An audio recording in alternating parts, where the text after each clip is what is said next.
Hello everyone and welcome back to another Magical Moon video. It is onwards and upwards with the Jack Sparrow, the Black Pearl Tavern stroke, whatever it's going to be. But we've got a few more bits to get out and then we can get on with cladding it. We are going to theme it and Rupert will tell you more about that when he gets a moment. But he's very excited. He is very excited.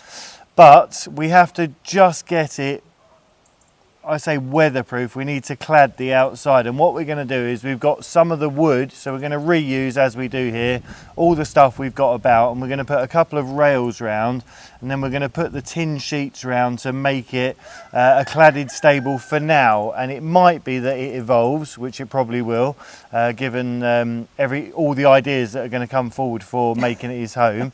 But for now we just need to get him somewhere weatherproof, and with the weather as it is now, if we put those tin sheets up, which we've got lots of, and we put the rails round, which we took down from in the Legends barn, so we're going to reuse it, as I say. So yeah, it's going to be very cozy little place for such a little thing that he is. He's beautiful. He's actually still in our hearts, I have to say. I didn't think, I was a little bit oh no, but he's very, very sweet. He's lovely. He's a very gentle soul, and underneath that little bit of a boyish exterior when he first came, there's a very, very gentle, loving little pony there, and it's lovely to see Rupert interacting with him. And he's already taken to Roo so well, isn't he? That's what's incredible. You know, Roo and him are already, you can just imagine what they're going to get up to. So yeah, it's been an eventful few days, but we really do need to get on because we've got a little bit of sun and I think it's going to rain. But we've got a very little blue window that's above us, so we're going to make the most of it.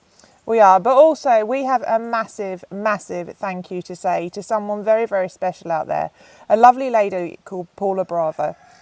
She, the morning that Petra passed, she sent me an email not knowing that Petra had passed. And in this email was a picture of a pastel drawing that she had done of Petra.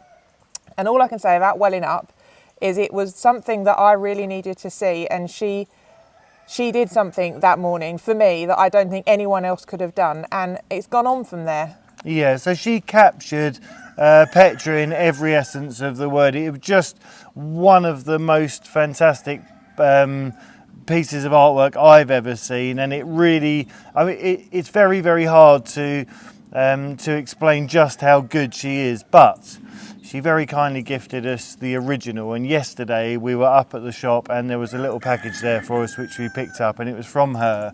And as Jenny said at the time, it meant so much, and as Petra meant so much to you guys, and onwards from there, Petras Promise, and a massive thank you to everyone for smashing that target. It's been phenomenal. What we're going to do is we're going to wait until Melissa, aka Paul, comes over. She's due to visit, and we're going to sit down and we're going to work out the very best way of directing that money and what we're going to do. So we're going to share that with you, but in the meantime, going back to the beautiful artwork, as Jenny said, it's very, very it's just a beautiful piece of artwork, and what we're going to try and do is we're going to work out, along with Paul, Melissa, we're going to work out how we can make that available to you guys. And Paula.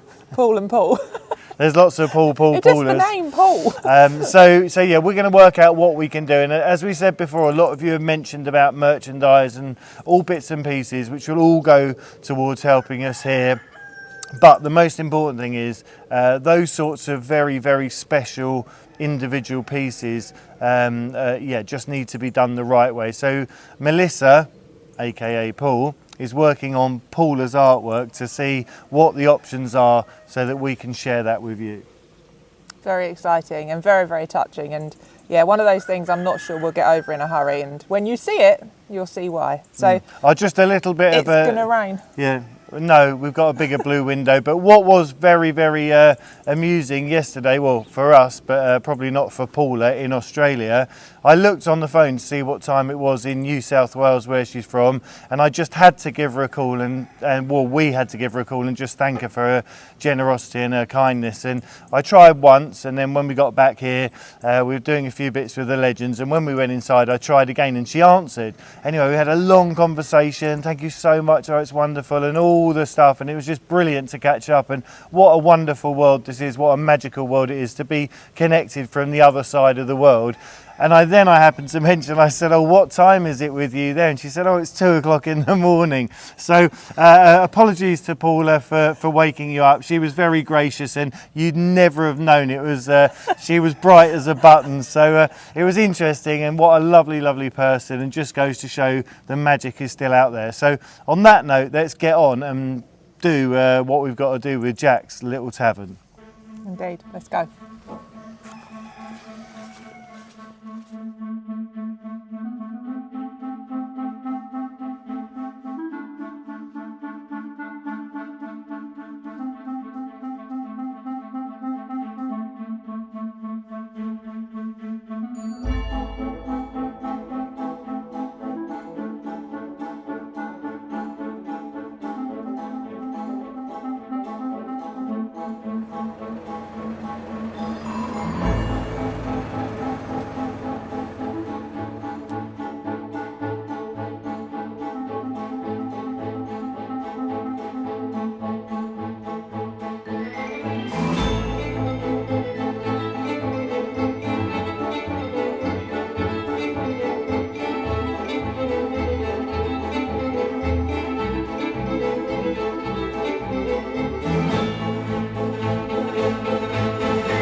The work continues and we're nearly clear, but we did come up against a few small obstacles, and one of those was in the form of a mouse house.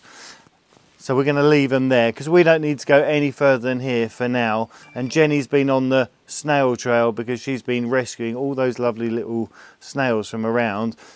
So as I say, work's going to go from here forward so we can let nature get on with what it's going to do. I did find one of these old-fashioned handles. It's an old-fashioned mowing handle. So one of them, don't know what it's called, sickle or a scythe. I think it's a sickle. But anyway, so yeah, onwards and upwards. Now we're going to have a little tidy up, but in my pocket I've just heard a ping, and what that means is baby Oscar Robin is awake. So we're going to go in, get some lunch, and we'll carry on.